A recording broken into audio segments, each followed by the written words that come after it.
So you can see where, follow the car, and at some point the brakes will bind and then you have the problem. So basically she's doing a driving simulation, racing game, and obviously going high speed, and at some point in the game, she doesn't know when, the brakes will start to bind. Now in reality, you have the smell of the burning of the brakes and you know to take your foot off the pedal.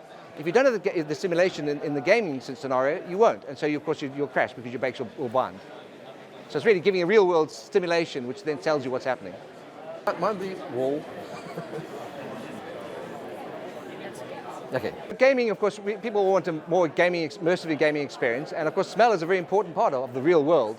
So in the driving simulation that we're doing here, if you have the smell of the burning brakes, of course it's going to indicate there's a problem and you should maybe take your foot off the brake. So if you didn't have that smell of burning in the game, you wouldn't respond correctly. So basically we're mounting the smell device right above your nose. So when you puff the tiny bit of smell, parts per million, just in front of your nose, and when you inhale, you actually get the smell. When you exhale, you blow it out again. But it's only enough that you have the experience without puffing the whole thing into the environment. So it's really directed smell to your nose. Smell-o-vision and scratch and sniff have been around for a long time, but the big problem with any smell is if you puff smell into an environment, how do you get rid of it? That's the biggest challenge, because then your clothes end up thinking about the whole room, thinks of it. So really the research element is trying to deliver just the right amount of smell that you have the immersive experience without completely smothering the whole environment in it. So how much do you need in order to be able to have the experience without suffocating the whole environment?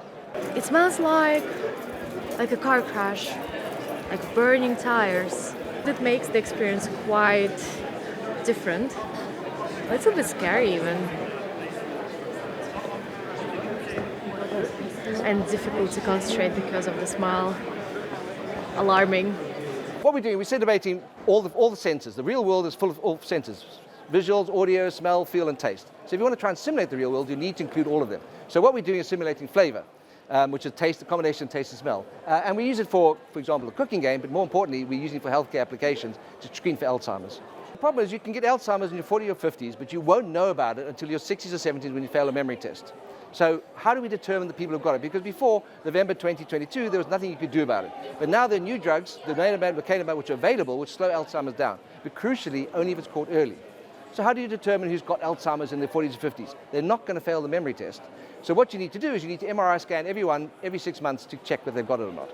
That's not going to happen. So can we determine of all the millions of people who should be checked, the ones that should be checked? And we can do that because if you have some form of Alzheimer's at the beginning, you will affect your ability to taste or smell, and so we can screen for that. We can check how good you are compared to your age or sex or ethnicity, or compared to yourself 6 months ago. If you're not where you should be, then you could have a problem and you should be looked at further.